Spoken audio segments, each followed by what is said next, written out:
श्री शिवाय नमस्तुभ्यम। हर हर महादेव।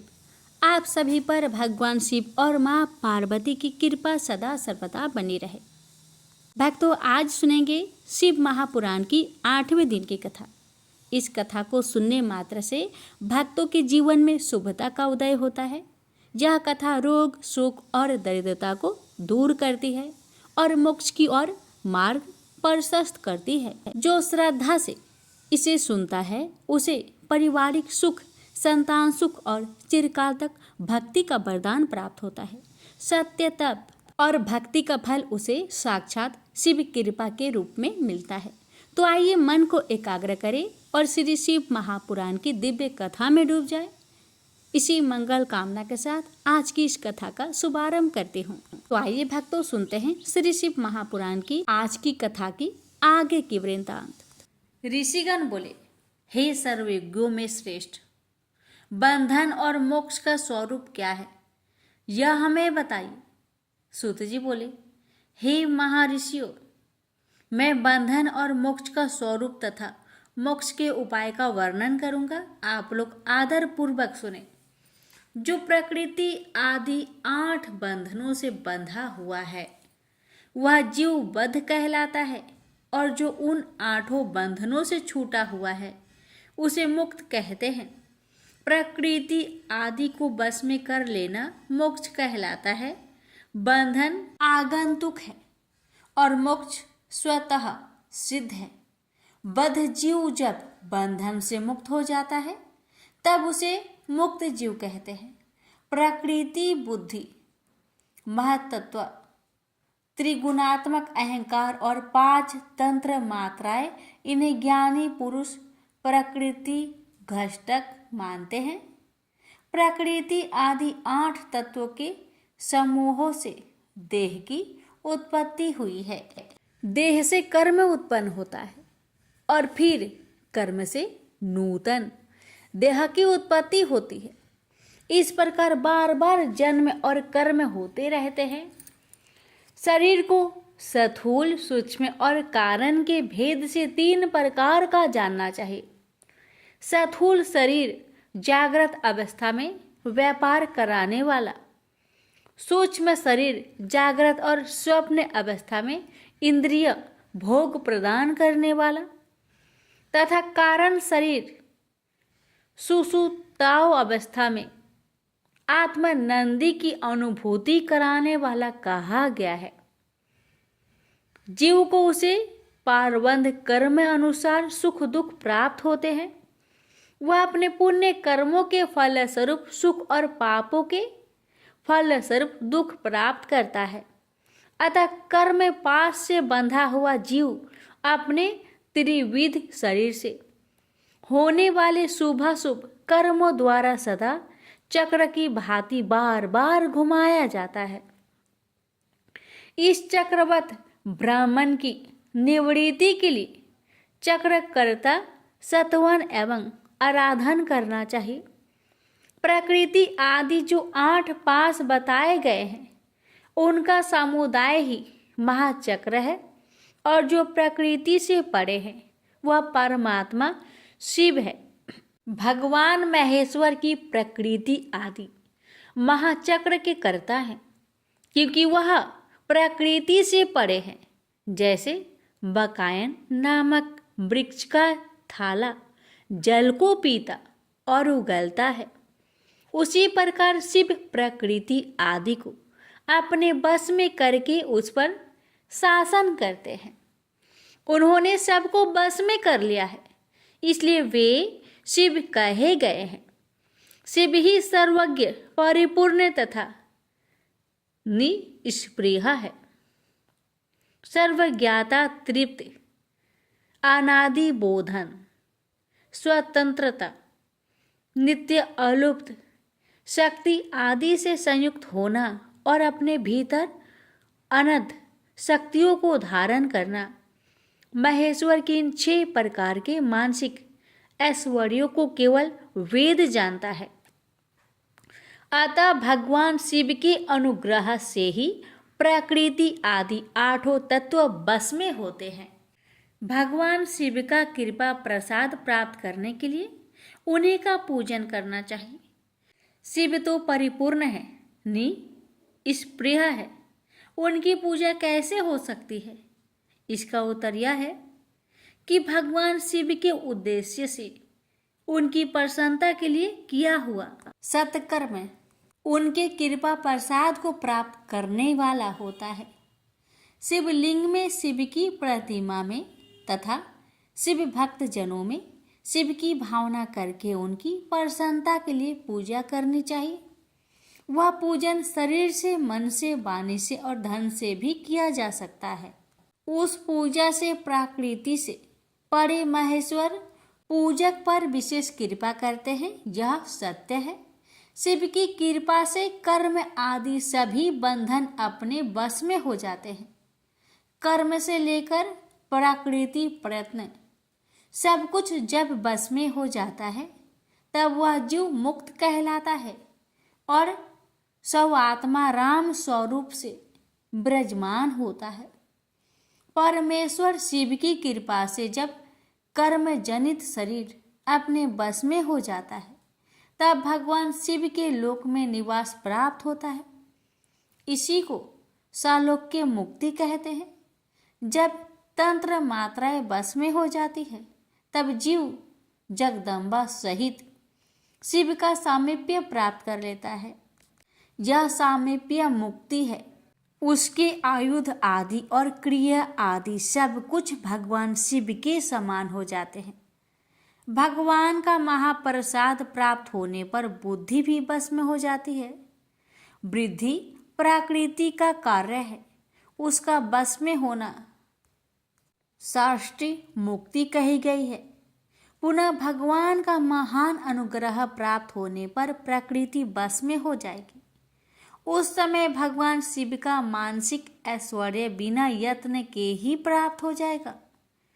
सर्वज्ञाता आदि जो शिव के ऐश्वर्य हैं, उन्हें पाकर मुक्त पुरुष अपनी आत्मा में ही विराजमान होता है। वेद और शास्त्रों में विश्वास रखने वाले विद्वान पुरुष इसी को सायुज्य मुक्ति कहते हैं। इस प्रकार लिंग आदि में शिव की पूजा करने से क्रमशः मुक्ति स्वतः प्राप्त हो जाती है। इसलिए शिव का कृपा प्रसाद प्राप्त करने के लिए संबंधी क्रिया आदि के द्वारा उन्हीं का पूजन करना चाहिए। शिव क्रिया, शिव तव, शिव मंत्र जप, शिव ज्ञान और शिव ध्यान के लिए सदा उत्तरोत्तर अभ्यास बढ़ाना चाहिए।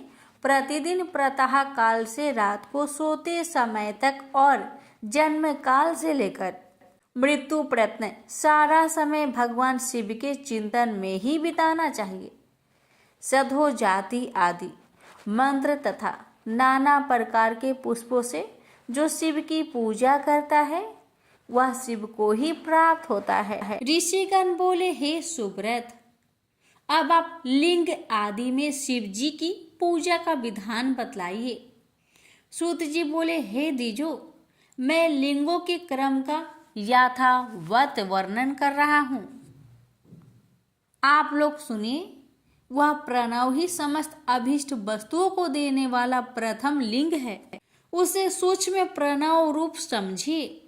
सूक्ष्म लिंग निष्कल होता है और स्थूल लिंग सकल। पंचाक्षर मंत्र को ही चतुर लिंग कहते हैं और उन दोनों प्रकार के लिंगों का पूजन तब कहलाता है। वे दोनों ही लिंग साक्षात मोक्ष देने वाले हैं। पुरुष लिंग और प्रकृति लिंग के रूप में बहुत से लिंग हैं। उन्हें भगवान शिव ही विस्तार पूर्वक बता सकते हैं, दूसरा कोई नहीं जानता। पृथ्वी के विकारभूत जो जो लिंग ज्ञात है उनको मैं आप लोगों को बता रहा हूँ।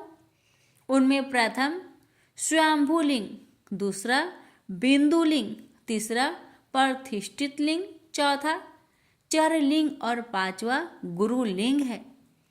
देव ऋषियों की तपस्या से संतुष्ट होकर उनके समीप प्रकट होने के लिए पृथ्वी के अंतर्गत बीज रूप से व्याप्त हुए भगवान शिव वृक्षों के अंकुरित भांति भूमि को भेद कर नादलिंग रूप में व्याप्त हो जाते हैं।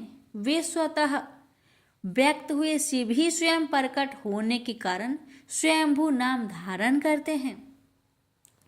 ज्ञानी जन उन्हें स्वयंभू लिंग के रूप में जानते हैं। उस स्वयंभू लिंग की पूजा से उपासक का ज्ञान स्वयं ही बढ़ने लगता है। सोने चांदी आदि के पत्र पर, भूमि पर अथवा वेदी पर अपने हाथों से लिखित जो शुद्ध प्रणव मंत्र रूप लिंग है, उसमें तथा यंत्र लिंग का आलेखन करके उसमें भगवान शिव की प्रतिष्ठा और आह्वान करें। ऐसा बिंदु नादमय लिंग अस्थावर और जंगम दोनों ही प्रकार का होता है, जिसमें शिव का दर्शन भावनामय ही है, इसमें संदेह नहीं है। जिसको जहाँ भगवान शंकर के प्रकट होने का विश्वास हो, उसके लिए वहीं प्रकट होकर वे अभिष्ट फल प्रदान करते हैं।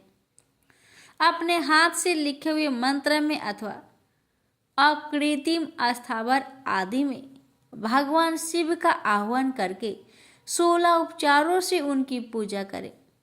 ऐसा करने से साधक स्वयं ही ऐश्वर्य को प्राप्त कर लेता है और इस साधन के अभ्यास से उसको ज्ञान भी प्राप्त हो जाता है।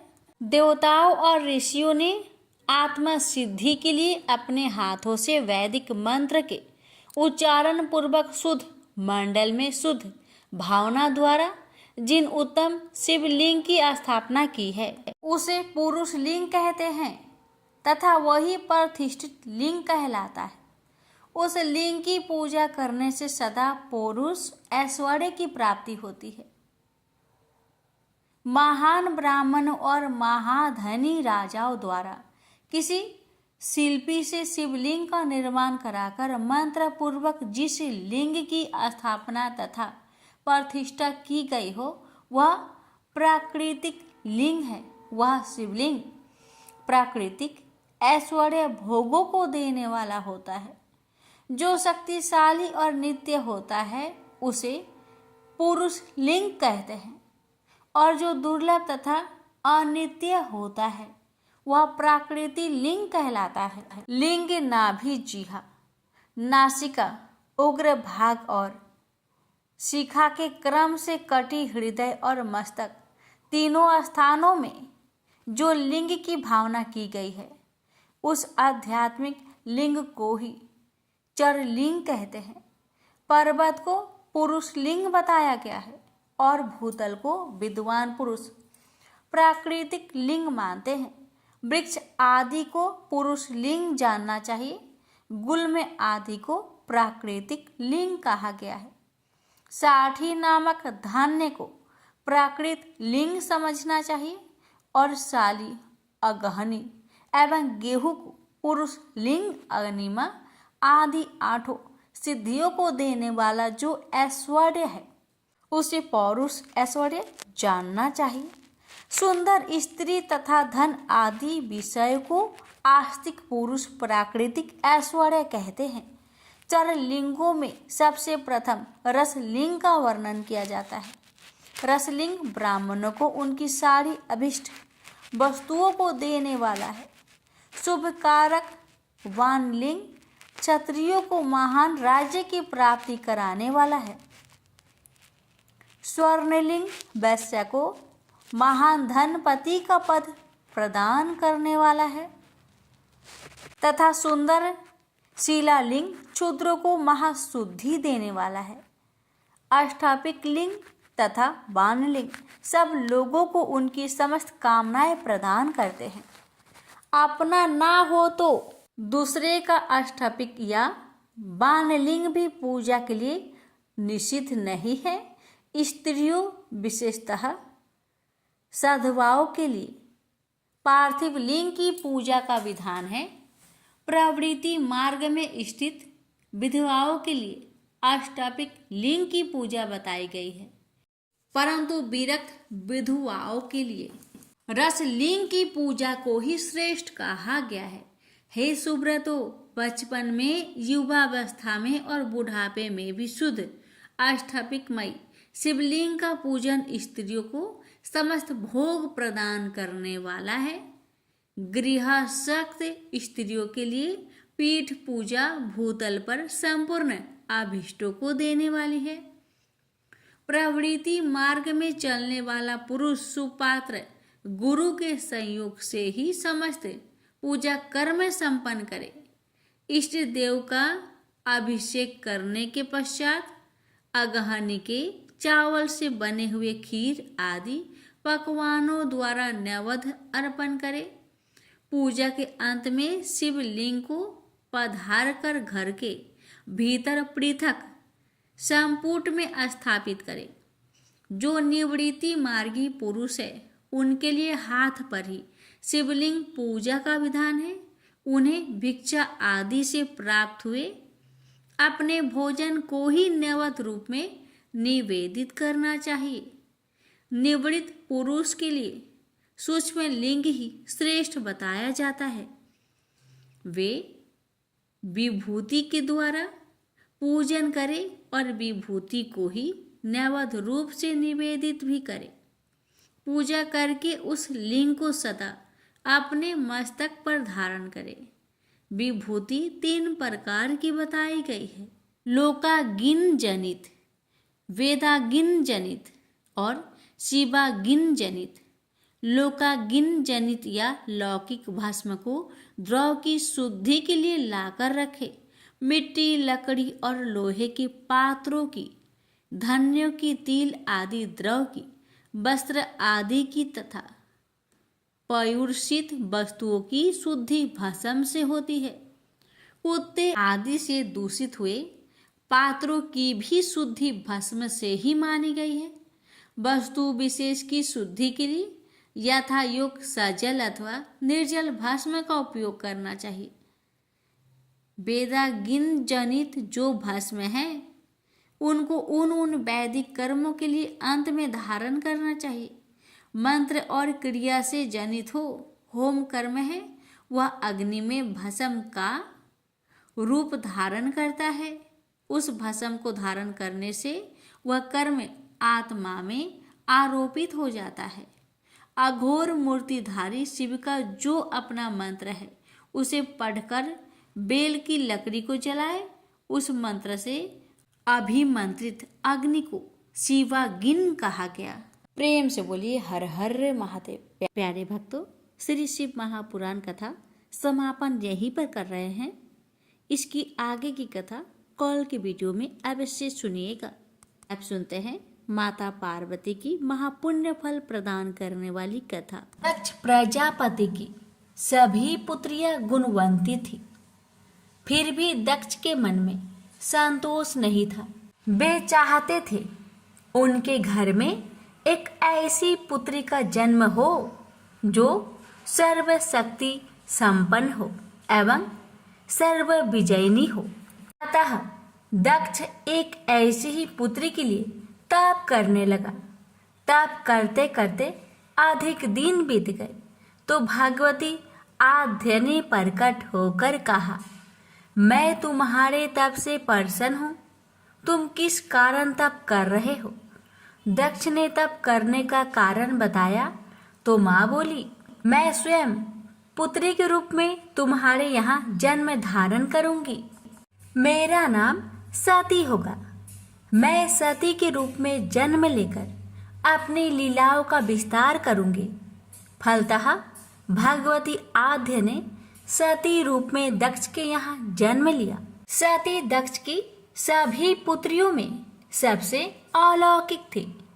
सती ने बाल्य अवस्था में ही कई ऐसे अलौकिक आश्चर्यचकित करने वाले कार्य कर दिखाए थे जिन्हें देखकर स्वयं दक्ष को भी विस्मय होता था। जब सती विवाह योग हो गई तो दक्ष को उनके लिए वर की चिंता होने लगी। उन्होंने ब्रह्मा जी से इस विषय में परामर्श किया। ब्रह्मा जी ने कहा, सती आद्य के अवतार है। आद्य आदि शक्ति और शिव आदि पुरुष है। अतः सती के विवाह के लिए शिव ही योग और उचित वर है।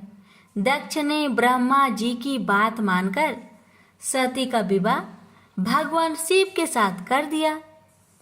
सती कैलाश में जाकर भगवान शिव के साथ रहने लगे। भगवान शिव दक्ष के दामाद थे, किंतु किसी वजह से दक्ष के हृदय में भगवान शिव के प्रति बैर और विरोध भाव पैदा हो गया। एक बार देवलोक में ब्रह्मा ने धर्म के निरूपण के लिए एक सभा का आयोजन किया था। सभी बड़े बड़े देवता सभा में एकत्र हुए। भगवान शिव भी इस सभा में बैठे थे।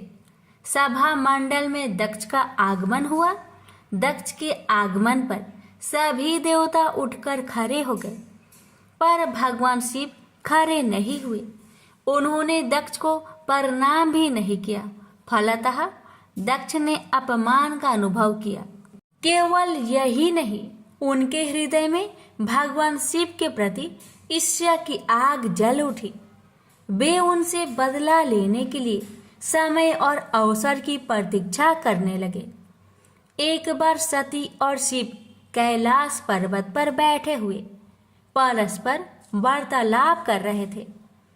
उसी समय आकाश मार्ग से कई विमान कनखल की ओर जाते हुए दिखाई पड़े। सती ने उन विमानों को देखकर भगवान शिव से पूछा, प्रभु, ये सभी विमान किसके हैं और कहाँ जा रहे हैं? भगवान शंकर ने उत्तर दिया, आपके पिता ने बड़े यज्ञ का आयोजन किया है। समस्त देवता और देवंगनाएं इस विमानों में बैठकर उसी यज्ञ में सम्मिलित होने के लिए जा रहे हैं। इस पर सती ने दूसरा प्रश्न किया, क्या मेरे पिता ने आपको यज्ञ में सम्मिलित होने के लिए नहीं बुलाया? भगवान शंकर ने उत्तर दिया, आपके पिता मुझसे बैर रखते हैं, फिर वो मुझे क्यों बुलाने लगे? सती मन ही मन सोचने लगी। फिर बोली, यज्ञ के इस अवसर पर अवश्य मेरी सभी बहनें आएंगी। उनसे मिले हुए बहुत दिन हो गए। यदि आपकी अनुमति हो तो मैं भी अपने पिता के घर जाना चाहती हूँ। यज्ञ में सम्मिलित हो लूंगी और बहनों से भी मिलने का सुअवसर मिलेगा। भगवान शिव ने उत्तर दिया, इस समय वहां जाना उचित नहीं होगा। आपके पिता मुझसे बैर रखते हैं। हो सकता है वे आपका भी अपमान करे। बिना बुलाए किसी के घर जाना उचित नहीं होता है। इस पर सती ने प्रश्न किया, ऐसा क्यों? भगवान शिव ने उत्तर दिया, विवाहित लड़की को बिना बुलाए पिता के घर नहीं जाना चाहिए, क्योंकि विवाह हो जाने पर लड़की अपने पति की हो जाती है। पिता के घर से उसका संबंध टूट जाता है। लेकिन सती पीहर जाने के लिए हठ करती रही, अपनी बात बार बार दोहराती रही। उनकी इच्छा देखकर भगवान शिव ने पीहर जाने की अनुमति दे दी।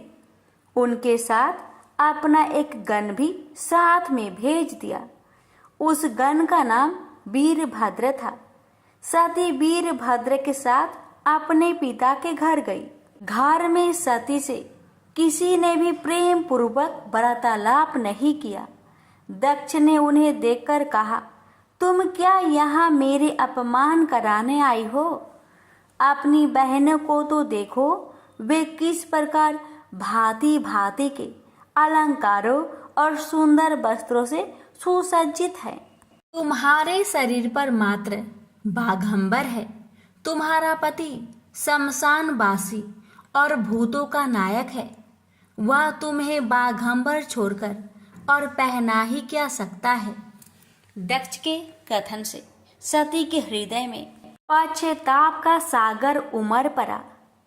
वे सोचने लगे, उन्होंने यहाँ आकर अच्छा नहीं किया। भगवान ठीक ही कह रहे थे, बिना बुलाए पिता के घर में भी नहीं जाना चाहिए। पर अब क्या हो सकता है? अब तो आ ही गई हूँ। पिता के कटु और अपमानजनक शब्द सुनकर भी सती मौन रही। वे उस यज्ञ मंडल में गई जहाँ सभी देवता और ऋषि मुनि बैठे थे तथा यज्ञ कुंड में धू धू करती जलती हुई अग्नि में आहुतियां डाली जा रही थी।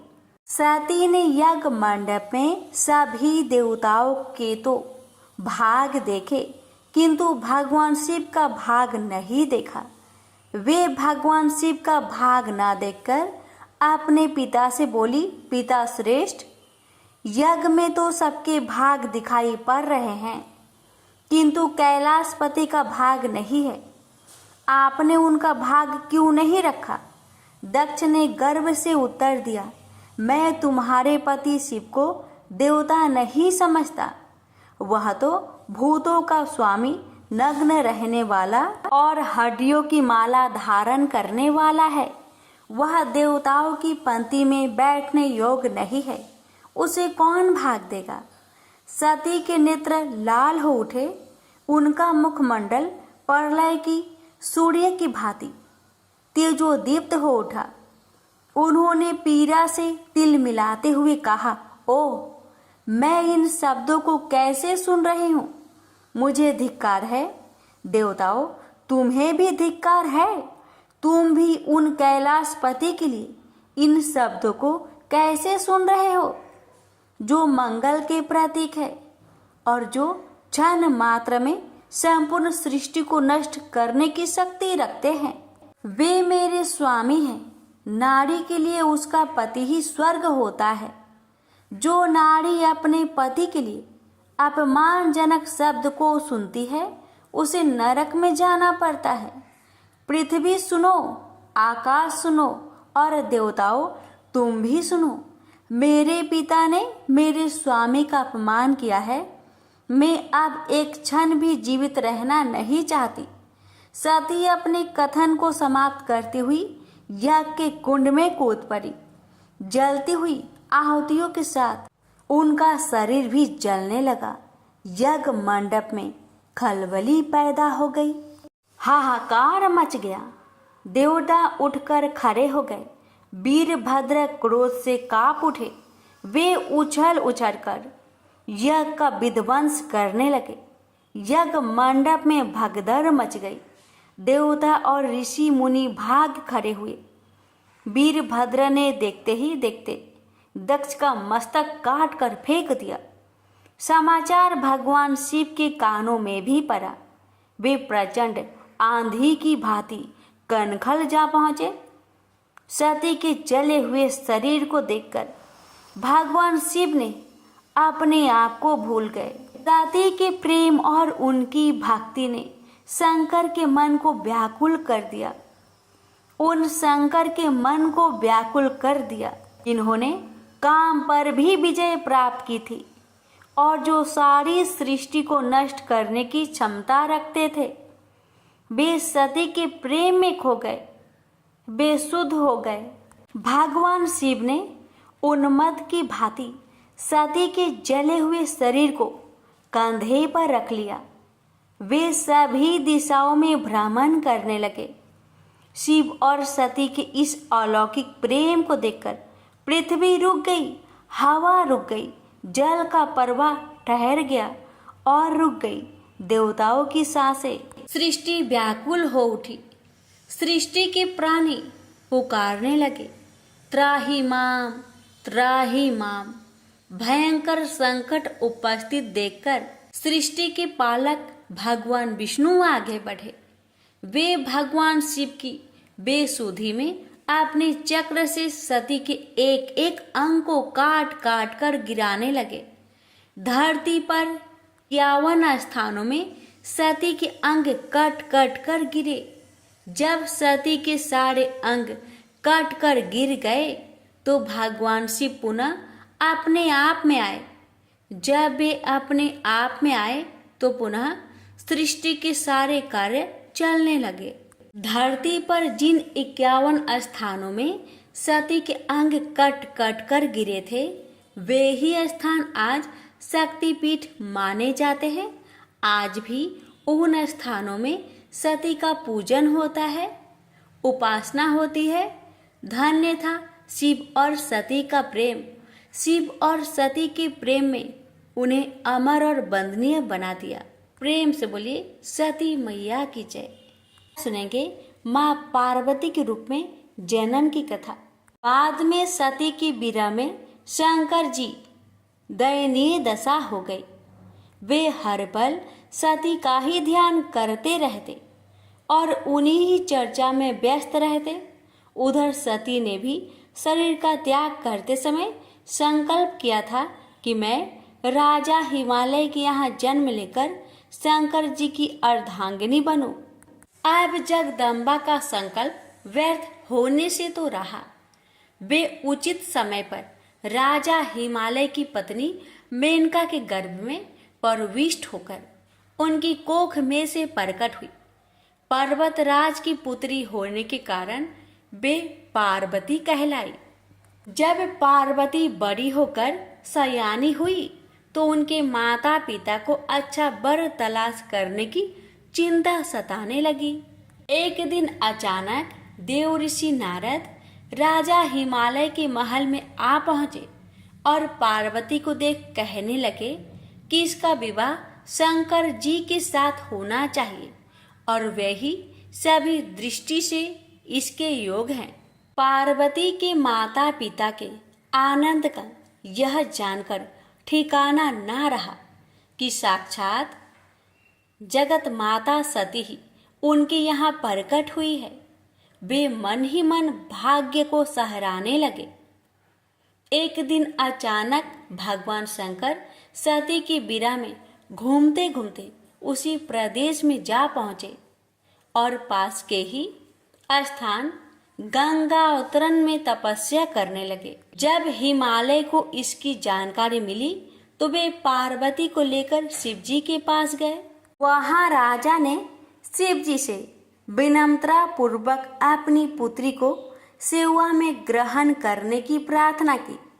शिव जी ने पहले तो आनाकानी की, किंतु पार्वती की भक्ति देखकर वे उनका आग्रह न टाल सके।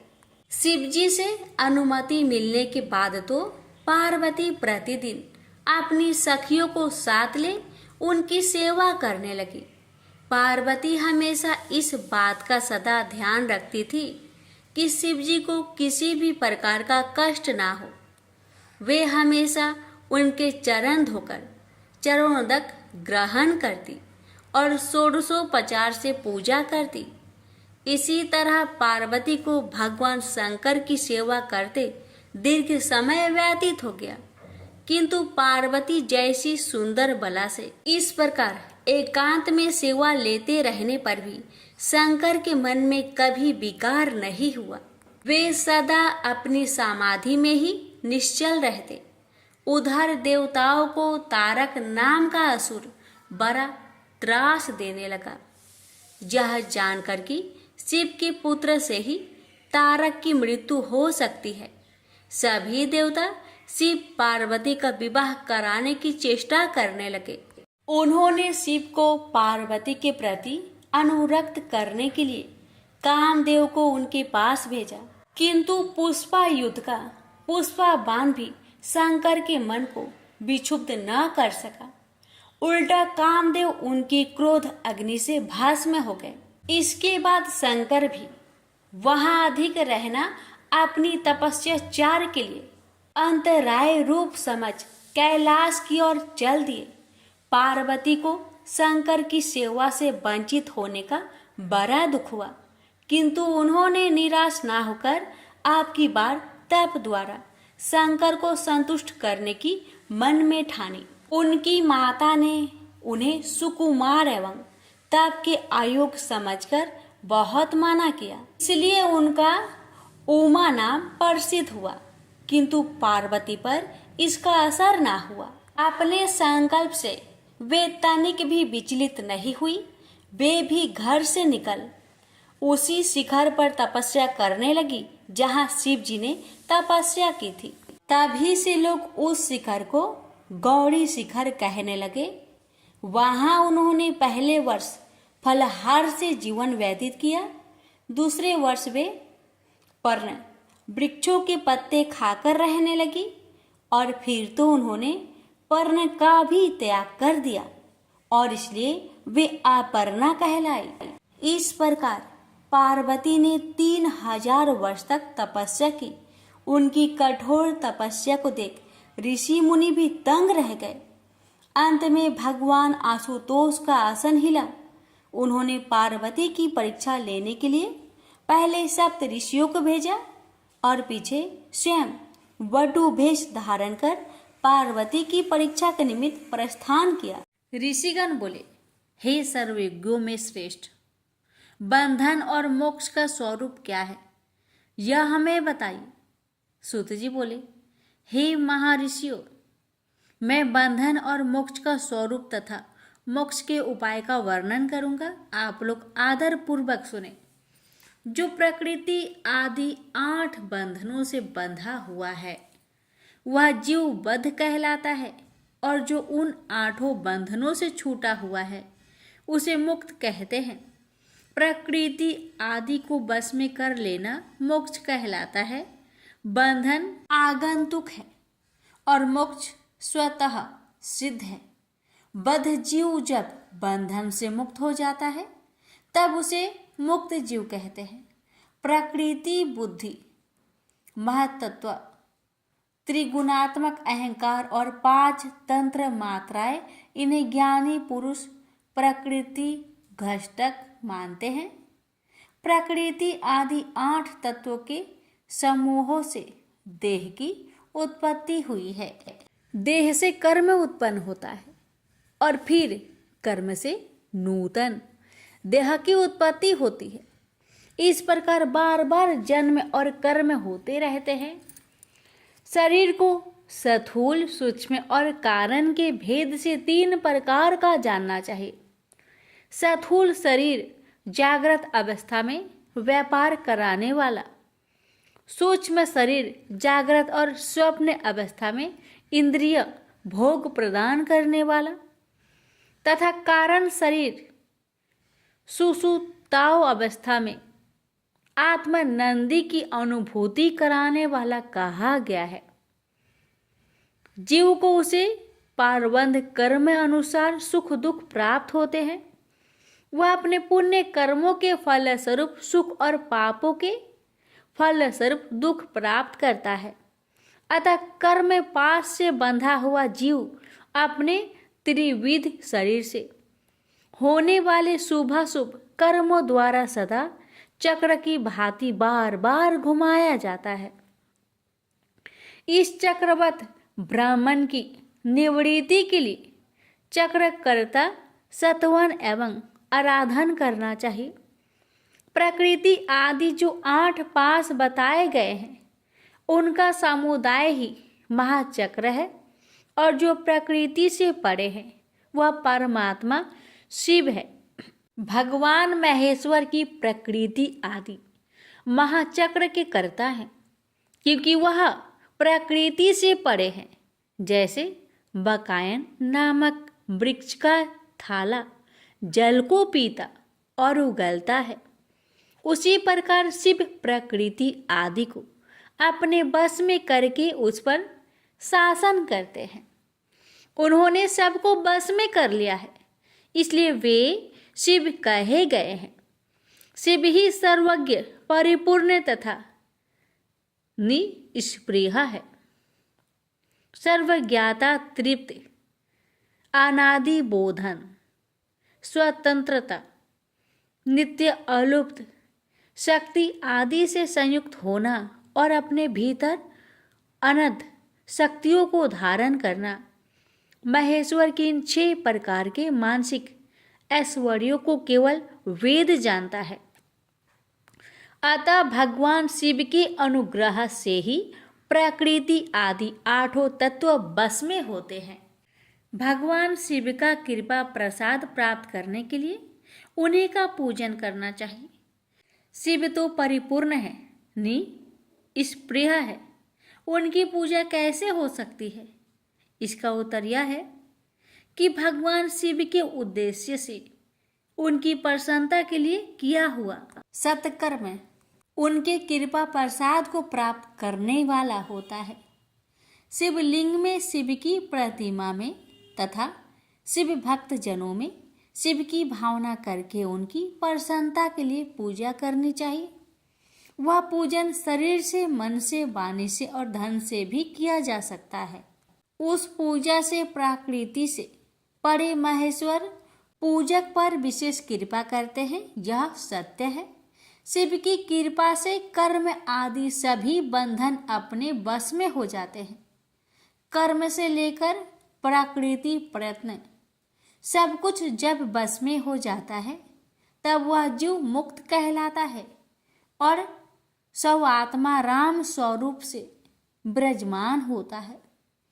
परमेश्वर शिव की कृपा से जब कर्म जनित शरीर अपने वश में हो जाता है तब भगवान शिव के लोक में निवास प्राप्त होता है। इसी को सालोक्य मुक्ति कहते हैं। जब तंत्र मात्राएं वश में हो जाती है तब जीव जगदम्बा सहित शिव का सामीप्य प्राप्त कर लेता है। यह सामीप्य मुक्ति है। उसके आयुध आदि और क्रिया आदि सब कुछ भगवान शिव के समान हो जाते हैं। भगवान का महाप्रसाद प्राप्त होने पर बुद्धि भी वश में हो जाती है। वृद्धि प्रकृति का कार्य है, उसका वश में होना साष्टी मुक्ति कही गई है। पुनः भगवान का महान अनुग्रह प्राप्त होने पर प्रकृति वश में हो जाएगी। उस समय भगवान शिव का मानसिक ऐश्वर्य बिना यत्न के ही प्राप्त हो जाएगा।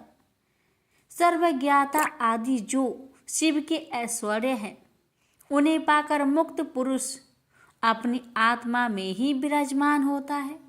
वेद और शास्त्रों में विश्वास रखने वाले विद्वान पुरुष इसी को सायुज्य मुक्ति कहते हैं। इस प्रकार लिंग आदि में शिव की पूजा करने से क्रमशः मुक्ति स्वतः प्राप्त हो जाती है। इसलिए शिव का कृपा प्रसाद प्राप्त करने के लिए संबंधी क्रिया आदि के द्वारा उन्हीं का पूजन करना चाहिए। शिव क्रिया, शिव तव, शिव मंत्र जप, शिव ज्ञान और शिव ध्यान के लिए सदा उत्तरोत्तर अभ्यास बढ़ाना चाहिए। प्रतिदिन प्रातः काल से रात को सोते समय तक और जन्म काल से लेकर मृत्यु प्रयत्न सारा समय भगवान शिव के चिंतन में ही बिताना चाहिए। सधो जाति आदि मंत्र तथा नाना प्रकार के पुष्पों से जो शिव की पूजा करता है वह शिव को ही प्राप्त होता है। ऋषिगण बोले, हे सुब्रत, अब आप लिंग आदि में शिव जी की पूजा का विधान बतलाइए। सूत जी बोले, हे द्विजो, मैं लिंगों के क्रम का यथावत वर्णन कर रहा हूँ, आप लोग सुनिए। वह प्रणव ही समस्त अभीष्ट वस्तुओं को देने वाला प्रथम लिंग है। उसे सूक्ष्म प्रणव रूप समझिए। सूक्ष्म लिंग निष्कल होता है और स्थूल लिंग सकल। पंचाक्षर मंत्र को ही चतुर लिंग कहते हैं और उन दोनों प्रकार के लिंगों का पूजन तब कहलाता है। वे दोनों ही लिंग साक्षात मोक्ष देने वाले हैं। पुरुष लिंग और प्रकृति लिंग के रूप में बहुत से लिंग हैं। उन्हें भगवान शिव ही विस्तार पूर्वक बता सकते हैं, दूसरा कोई नहीं जानता। पृथ्वी के विकारभूत जो जो लिंग ज्ञात है उनको मैं आप लोगों को बता रहा हूँ। उनमें प्रथम स्वयंभू लिंग, दूसरा बिंदु लिंग, तीसरा प्रतिष्ठित लिंग, चौथा चर लिंग और पांचवा गुरु लिंग है। देव ऋषियों की तपस्या से संतुष्ट होकर उनके समीप प्रकट होने के लिए पृथ्वी के अंतर्गत बीज रूप से व्याप्त हुए भगवान शिव वृक्षों के अंकुरित भांति भूमि को भेद कर नादलिंग रूप में व्याप्त हो जाते हैं। वे स्वतः व्यक्त हुए शिव ही स्वयं प्रकट होने के कारण स्वयंभू नाम धारण करते हैं। ज्ञानी जन उन्हें स्वयंभू लिंग के रूप में जानते हैं। उस स्वयंभू लिंग की पूजा से उपासक का ज्ञान स्वयं ही बढ़ने लगता है।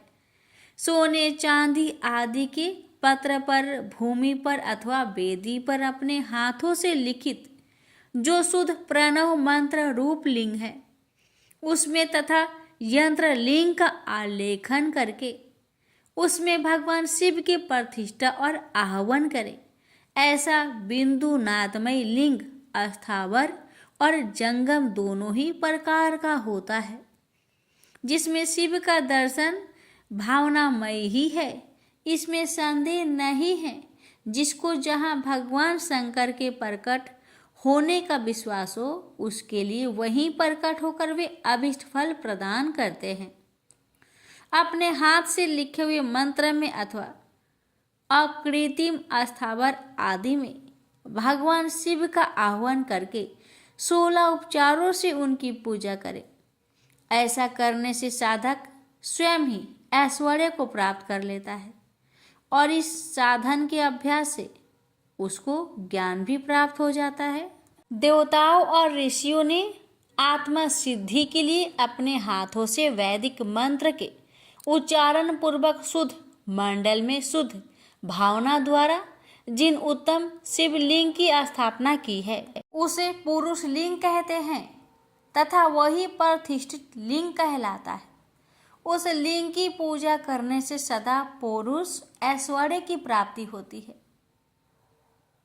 महान ब्राह्मण और महाधनी राजाओं द्वारा किसी शिल्पी से शिवलिंग का निर्माण कराकर मंत्र पूर्वक जिस लिंग की स्थापना तथा प्रतिष्ठा की गई हो, वह प्राकृतिक लिंग है। वह शिवलिंग प्राकृतिक ऐश्वर्य भोगों को देने वाला होता है।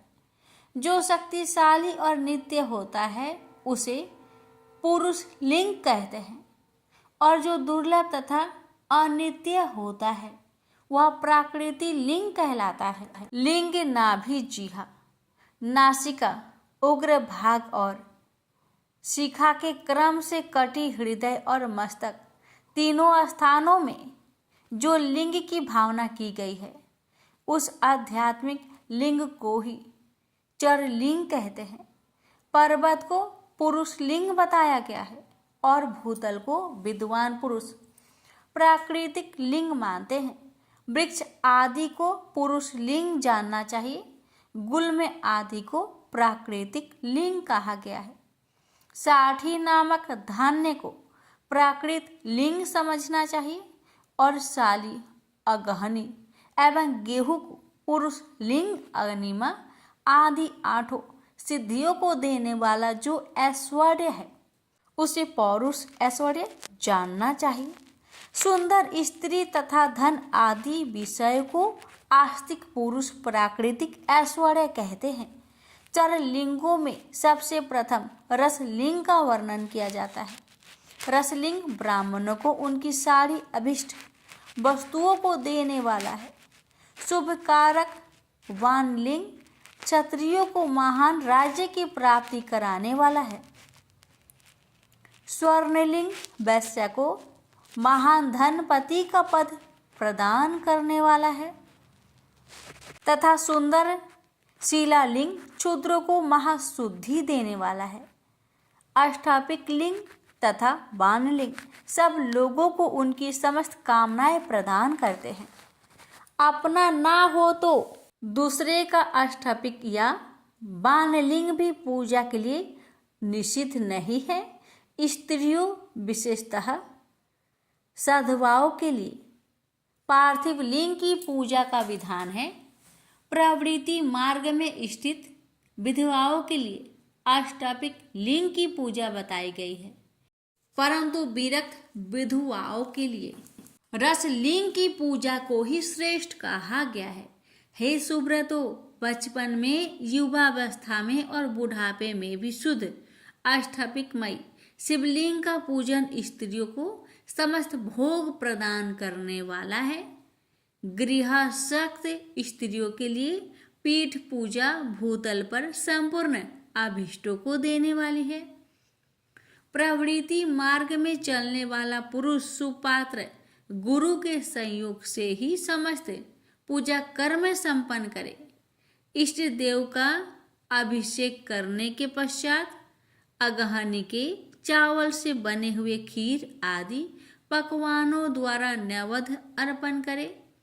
पूजा के अंत में शिवलिंग को पधार कर घर के भीतर पृथक संपुट में स्थापित करे। जो निवृत्ति मार्गी पुरुष है उनके लिए हाथ पर ही शिवलिंग पूजा का विधान है। उन्हें भिक्षा आदि से प्राप्त हुए अपने भोजन को ही नैवेद्य रूप में निवेदित करना चाहिए। निवृत्त पुरुष के लिए सूक्ष्म लिंग ही श्रेष्ठ बताया जाता है। वे विभूति के द्वारा पूजन करे और विभूति को ही नैवेद्य रूप से निवेदित भी करे। पूजा करके उस लिंग को सदा अपने मस्तक पर धारण करे। विभूति 3 प्रकार की बताई गई है, लोकागिन जनित, वेदागिन जनित और शिवागिन जनित। लोकागिन जनित या लौकिक भस्म को द्रव की शुद्धि के लिए लाकर रखे। मिट्टी, लकड़ी और लोहे के पात्रों की, धान्यों की, तिल आदि द्रव की, वस्त्र आदि की तथा पयुर्षित वस्तुओं की शुद्धि भस्म से होती है। कुत्ते आदि से दूषित हुए पात्रों की भी शुद्धि भस्म से ही मानी गई है।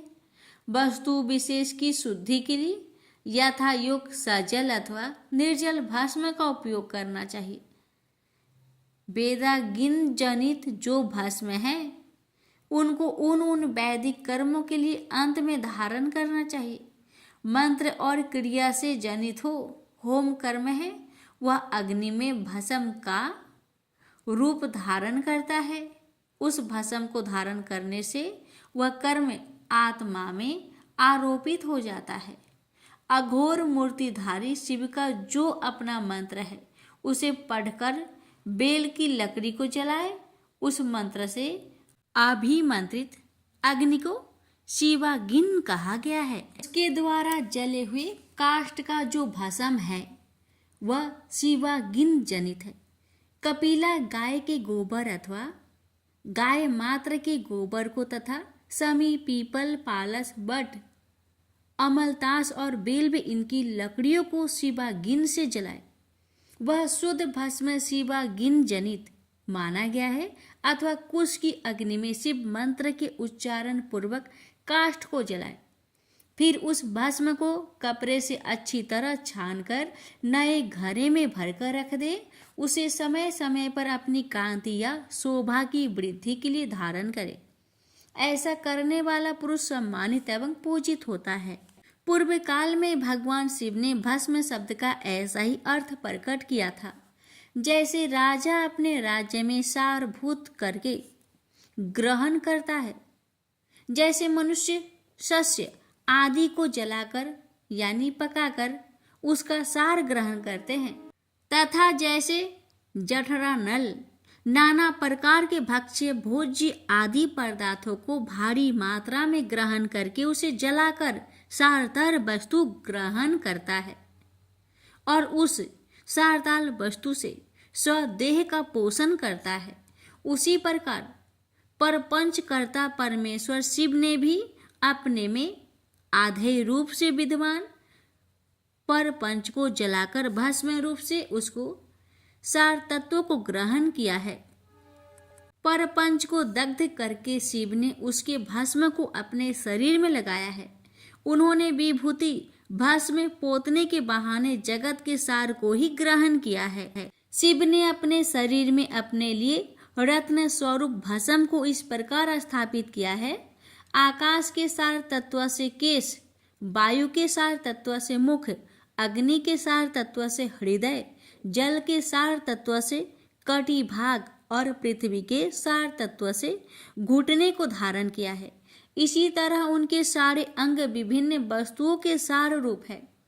महेश्वर ने अपने ललाट के मध्य में तिलक रूप से जो त्रिपुंड धारण किया है वह ब्रह्मा, विष्णु और रुद्र का सार तत्व है।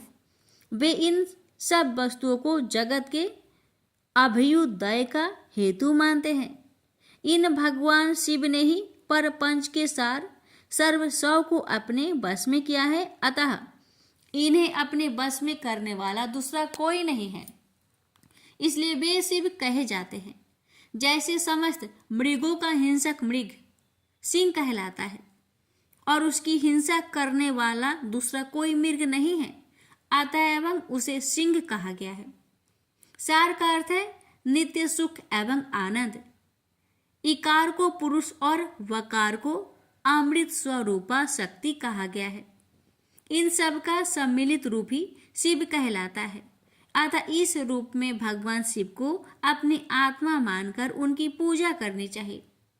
साधक पहले अपने अंग में भस्म लगाए, फिर ललाट में उत्तम त्रिपुंड धारण करे। पूजा काल में सजल भस्म का उपयोग होता है और द्रव शुद्धि के लिए निर्जल भस्म का। दिन हो अथवा रात्रि, नारी हो या पुरुष, पूजा करने के लिए उसे भस्म जल सहित ही त्रिपुंड रूप में ललाट पर धारण करना चाहिए। जल मिश्रित भस्म को त्रिपुंड रूप में धारण कर जो व्यक्ति शिव की पूजा करता है उसे सांग शिव की पूजा का फल तुरंत प्राप्त हो जाता है। यह सुनिश्चित है जो प्राणी शिव मंत्र के द्वारा भस्म को धारण करता है वह सभी ब्रह्मचार्य, गृहस्थ, वानप्रस्थ तथा संन्यास आश्रमों में श्रेष्ठ होता है। उसे शिवाश्रमी कहा जाता है क्योंकि वह एकमात्र शिव को ही परम श्रेष्ठ मानता है। शिव व्रत में एकमात्र शिव में ही निष्ठा रखने वाले को न तो असोच का दोष लगता है और न तो सूतक का। ललाट के अग्र भाग में अपने हाथ से या गुरु के हाथ से श्वेत भस्म या मिट्टी से तिलक लगाना चाहिए। यह शिव भक्त का लक्षण है। जो गुणों का रोध करता है वह गुरु है। यह गुरु शब्द का विग्रह कहा गया है।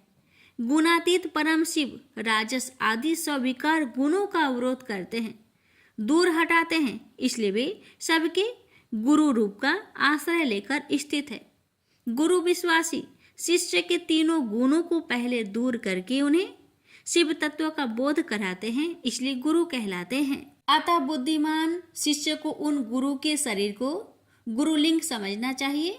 गुरु जी की सेवा शुश्रूषा ही गुरुलिंग की पूजा होती है। शरीर, मन और वाणी से की गई गुरु सेवा से शास्त्र ज्ञान प्राप्त होता है। अपनी शक्ति से शाक्य अथवा आशक्य जिस बात का भी आदेश गुरु ने दिया हो उसका पालन प्राण और धन लगाकर पवित्र आत्मा शिष्य करता है। इसलिए इस प्रकार अनुशासित रहने वाले को शिष्य कहा जाता है। सुशील शिष्य को शरीर धारण के सभी साधन गुरु को अर्पित करके तथा अन्न का पहला पाक उन्हें समर्पित करके उनकी आज्ञा लेकर भोजन करना चाहिए। शिष्य को निरंतर गुरु के सानिध्य के कारण पुत्र कहा जाता है। जीवा रूप लिंग से मंत्र रूपी शुक्र का कान रूपी योनि में आधान करके जो पुत्र उत्पन्न होता है उसे मंत्र पुत्र कहते हैं। उसे अपने पिता स्वरूप गुरु की सेवा करनी ही चाहिए। शरीर को उत्पन्न करने वाला पिता तो संसार प्रपंच में पुत्र को डुबाता है। ज्ञान देने वाला गुरु रूप पिता संसार सागर से पार कर देता है। इन दोनों पिताओं के अंतर को जानकर गुरु रूप पिता की अपने कमाए धन से तथा अपने शरीर से विशेष सेवा पूजा करनी चाहिए। पैर से केश प्रत्यय जो गुरु के शरीर के अंग है उनके भिन्न भिन्न प्रकार से यथा स्वयं अर्जित धन के द्वारा उपयोगी सामग्री प्राप्त कराकर अपने हाथों से पैर दबाकर स्नान अभिषेक आदि कराकर तथा नैवेद्य भोजना आदि देकर पूजा करनी चाहिए। गुरु की पूजा ही परमात्मा शिव की पूजा है। गुरु की उपयोग से बचा हुआ सारा पदार्थ आत्मा शुद्धि करने वाला होता है। हे द्विजो, गुरु का शेष जल तथा अन्न आदि से बना हुआ शिवोच्छिष्ट शिव भक्तों और शिष्यों के लिए ग्राह्य तथा भोज्य है। गुरु की आज्ञा से बिना उपयोग में लाया हुआ सब कुछ वैसा ही है जैसे चोर चोरी करके लाई हुई वस्तु का उपयोग करता है। गुरु से भी विशेष ज्ञानवान पुरुष मिल जाए तो उसे भी यत्न पूर्वक गुरु बना लेना चाहिए। अज्ञान रूपी बंधन से छूटना ही जीव मात्र के लिए साध्य पुरुषार्थ है। अतः जो विशेष ज्ञानवान है वही जीव को उस बंधन से छुड़ा सकता है। कर्म की संगोपांग पूर्ति के लिए पहले विघ्न शांति करनी चाहिए। निर्विघ्नता पूर्वक तथा सांग संपन्न हुआ कार्य ही सफल होता है। इसलिए सभी कर्म के प्रारंभ में बुद्धिमान व्यक्ति को विघ्न विनाशक गणपति का पूजन करना चाहिए। सभी बाधाओं को दूर करने के लिए विद्वान व्यक्ति को सभी देवताओं की पूजा करनी चाहिए। ज्वर आदि ग्रंथि रोग आध्यात्मिक बाधा कही जाती है। पिचास और सियार आदि का दिखना, बाबी का जमीन पर उठाना, अकस्मात छिपकली आदि जंतुओं का गिरना, घर में कच्छप सांप दुष्ट स्त्री का दिखना, वृक्ष नाड़ी और गौ आदि की प्रसूति का दर्शन होना आगामी दुख का संकेत होता है। अतः यह आदि भौतिक बाधा मानी जाती है। किसी अपवित्र वस्तु का गिरना, बिजली गिरना, महामारी, ज्वरमारी, हैंजा, गोमारी, मसूरी का एक प्रकार का शीतलता रोग, जन्म नक्षत्र पर ग्रहण, संक्रांति, अपनी राशि में अनेक ग्रहों का योग होना तथा दुस्वप्न दर्शन आदि दैविक बाधा कही गई है। शव, चंडाल और पति का स्पर्श अथवा इनका घर के भीतर आना भावी दुख का सूचक होता है। बुद्धिमान व्यक्ति को चाहिए कि उस दोष की शांति के लिए शांति यज्ञ करे। किसी मंदिर, गौशाला, यज्ञशाला अथवा घर के आंगन में जहाँ 2 हाथ पर ऊंची जमीन हो, उसे अच्छी तरह साफ करके उस पर एक भार धान रखकर उसे फैला दे। उसके बीच में कमल बनाए तथा कोण सहित 8 दिशाओं में भी कमल बना दे। फिर प्रधान कलश में सूत्र बांधकर तथा गुगुल की धूप दिखाकर उसे बीच में तथा दिशाओं में बनाए गए कमलों पर अन्य 8 कलश स्थापित कर दे। 8 कलशों में कमल, आम्रपल्लव, कुशा डालकर गंध आदि पंचद्रव से युक्त मंत्र पूत जल से उन्हें भरे। उन समस्त कलशों में नीलम आदि 9 रत्नों को क्रमशः डालना चाहिए। तत्पश्चात बुद्धिमान यजमान कर्म कांड को जानने वाले सपत्नीक आचार्य का वरण करे। भगवान विष्णु की स्वर्ण प्रतिमा तथा इंद्र आदि देवताओं की भी प्रतिमा बनाकर उन कलशों में छोड़े। पूर्ण पात्र से ढके मध्य कलश पर भगवान विष्णु का आह्वान करके उनकी पूजा करे। पूर्व दिशा से प्रारंभ करके सभी दिशाओं में मंत्र अनुसार इंद्रादि का क्रमशः पूजा करना चाहिए।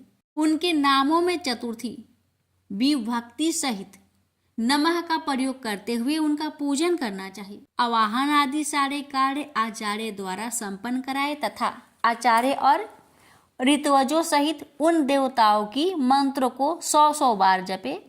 कलशों की पश्चिम दिशा में जप के बाद होम करना चाहिए। हे द्विजनों, वह जप होम करोड़, लाख, हजार अथवा 108 की संख्या में हो सकता है। इस विधि से एक दिन, 9 दिन अथवा 40 दिनों में देश काल की व्यवस्था के अनुसार शांति यज्ञ यथोचित रूप से संपन्न करे। शांति के लिए समी तथा वृत्ति, रोजगार के लिए पालस की समिधा से अन्य घृत तथा सुगंधित द्रव से उन देवताओं के नाम अथवा मंत्र से हवन करना चाहिए। प्रारंभ में जिस द्रव का उपयोग किया हो अंत तक उसी का प्रयोग करते रहना चाहिए। अन्य दिन पुण्य वाचन कराकर कलशों के जल से प्रोक्षण कराना चाहिए। तत्पश्चात आहुति की संख्या के बराबर ब्राह्मणों को भोजन कराए। हे विद्वानों, आचार्य और ऋत्विजों को भविष्य का भोजन कराना चाहिए। सूर्य आदि 9 ग्रहों का होम के अंत में पूजन करना चाहिए। ऋत्विजों को क्रमानुसार 9 रत्न की दक्षिणा देनी चाहिए। तत्पश्चात 10 दान करें और उसके बाद भूषी दान करना चाहिए। बालक, योगोपवीत, गृहस्थ, श्रमी और बान प्रस्थियों को धन का दान करना चाहिए। तत्पश्चात कन्या, सधवा और विधवा स्त्रियों को देने के अंतराल बची हुई तथा यज्ञ में बची हुई सारी सामग्री आचार्य को समर्पित कर देनी चाहिए। उत्पात, महामारी और दुख के स्वामी यमराज माने जाते हैं, इसलिए यमराज की प्रसन्नता के लिए काल प्रतिमा का दान करना चाहिए। 100 निष्के या 10 निष्के परिणाम की पास और अंकुश धारण की हुई पुरुष के आकार की स्वर्ण प्रतिमा बनाए। उस स्वर्ण प्रतिमा का दक्षिणा सहित दान करना चाहिए। उसके बाद पुर्यानु प्राप्त करने हेतु तिलक का दान करना चाहिए। रोग निवारण के लिए घृत में अपनी परछाई देकर दान करना चाहिए। 1000 ब्राह्मणों को भोजन कराना चाहिए। धना भाव में 100 अथवा यथाशक्ति ब्राह्मणों को भोजन कराना चाहिए। भूत आदि की शांति के लिए भैरव की महापूजा करें। अंत में भगवान शिव का महाअभिषेक और नैवेद्य समर्पित करके ब्राह्मणों को भूरी भोजन कराना चाहिए। इस प्रकार यज्ञ संपन्न करने से दोषों की शांति हो जाती है। इस शांति यज्ञ का प्रति वर्ष फाल्गुन मास में आयोजन करना चाहिए। अशुभ दर्शन होने पर तुरंत अथवा 1 महीने के भीतर यज्ञ का आयोजन करना चाहिए। महापाप हो जाए तो भैरव की पूजा करनी चाहिए। महाव्याधि हो जाए तो यज्ञ का पुनः संकल्प लेकर उसे संपन्न करना चाहिए। अकिंचन दरिद्र व्यक्ति को केवल दीपदान कर दे। उतना भी ना हो सके तो स्नान करके कुछ दान कर दे। 108, 1000, 10,000, 1 लाख या 1 करोड़ मंत्रों से भगवान सूर्य को नमस्कार करे। इस नमस्कारात्मक यज्ञ से सभी देवता प्रसन्न हो जाते हैं।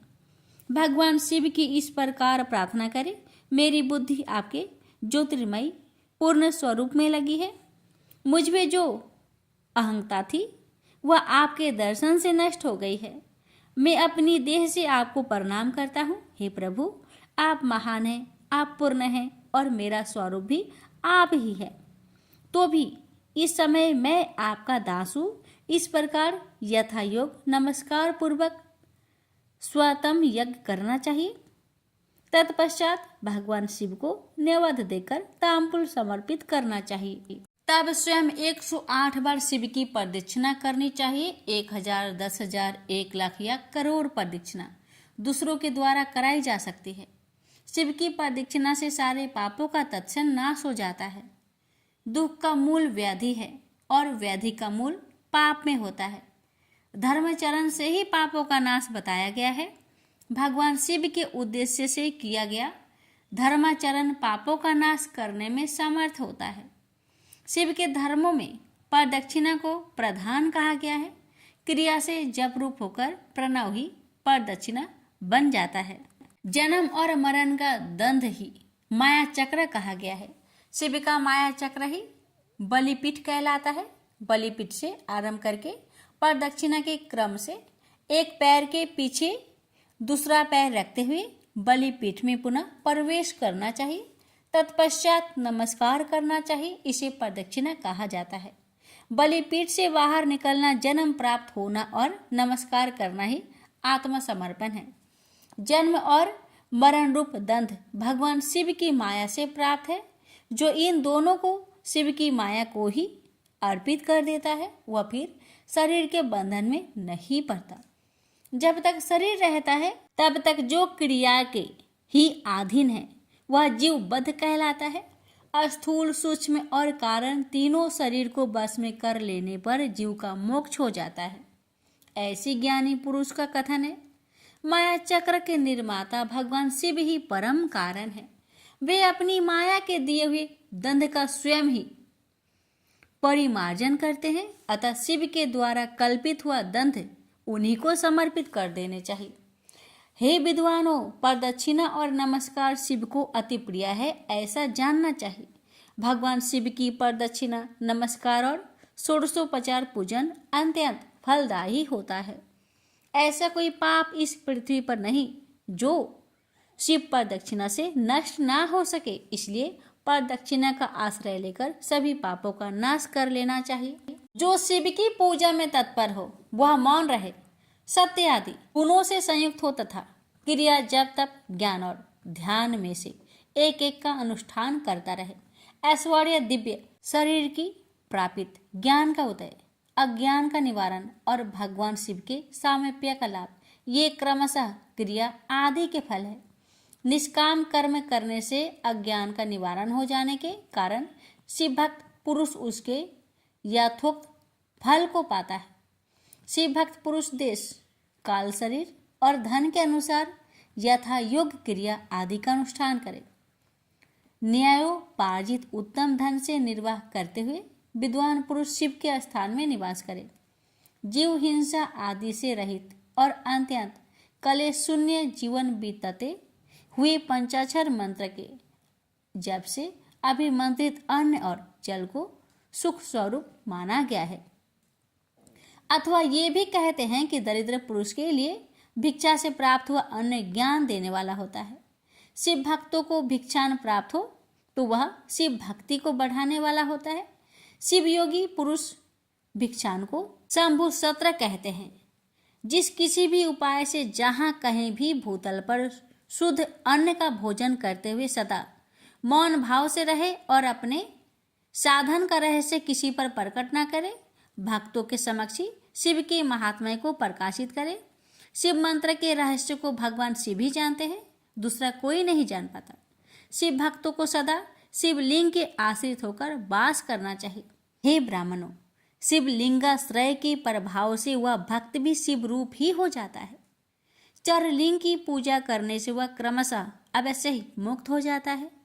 महर्षि व्यास ने पूर्व काल में जो कहा था और मैंने सुना था, उस सब साध्य और साधन का संक्षेप में मैंने वर्णन कर दिया।